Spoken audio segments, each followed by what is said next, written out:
Magandang gabi sa lahat. Um, Gusto ko lang sana mag-react sa nangyari. Yung pakikialam ng ibang bansa sa bansa natin tungkol sa AJK na yan. Alam nyo, hindi naman sa nagmamarunong, komento lang naman to. Ano kasi, ang nangyayari kasi sa bansa namin is talamak na yung droga. Sobrang laganap na yung droga sa bansa namin. And maraming nasisirang buhay, maraming nare-rape, pinapatay na kamag-anak. Marami nang nangyayari sa bansa namin dahil sa droga. Ang drugs parang cancer eh. Kailangan mo agapan.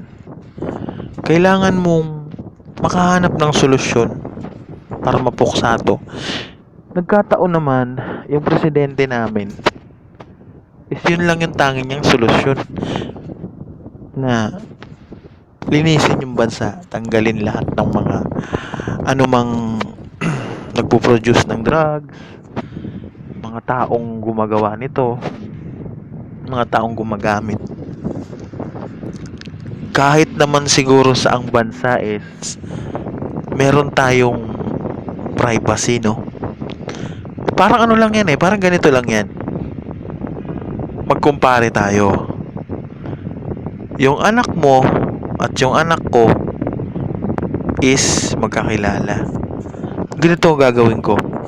Yung anak mo, papangaralan ko. Papangaralan ko yung anak mo. So, anong mararamdaman mo bilang magulang? Di ba magagalit ka? Kasi, ba't mo papangaralan yung anak ko eh? Kaya ko naman siguro pangaralan tong anak ko. Ganun lang yun eh. Sana nakuha ng iba, no?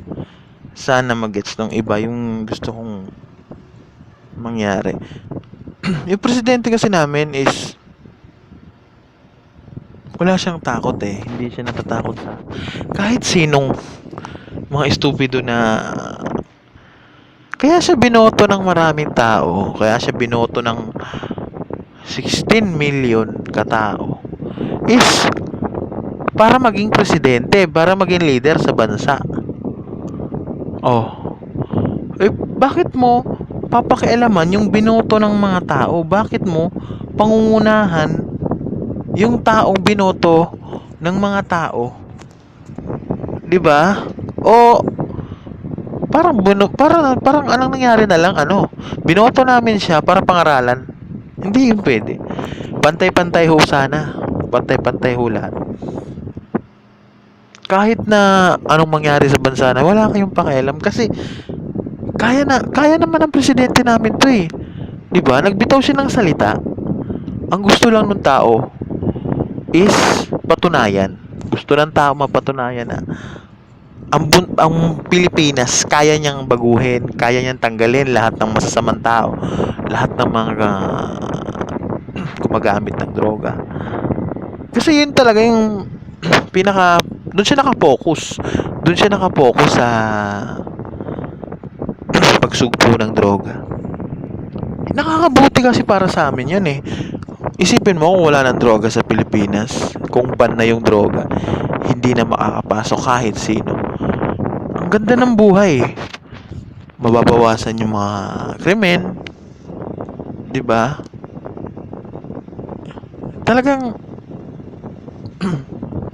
magiging masaya yung bansa namin. Marami kaming problema sa bansa namin pero dagdag pa yung drugs na yan. 'Di ba? Kaya wala talagang epekto yung droga.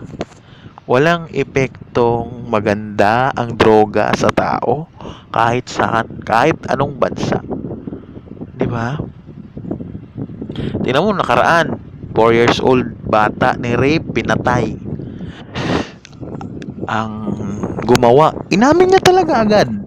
Lango po kasi ako sa droga. Oh, 'di ba? Ganun lang 'yun eh, 'di ba? Tapos yung kita mo yung lolo niya, tinanggalan niya ng laman loob. Nung nahuli na siya, anong sabi niya? Anong sabi niya? Lango siya sa droga. Hindi niya alam yung ginagawa niya. Ganun eh. Ganun kalaganap ang droga dito sa bansa namin. Kaya gusto ng presidente namin linisin lahat ng may bahid konektado ng droga.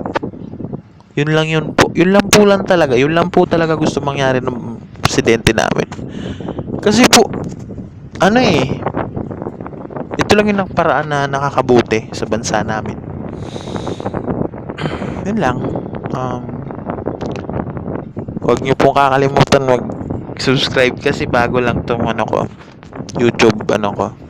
First time lang ako mag ano. Yun lang. Marami pong salamat. God bless.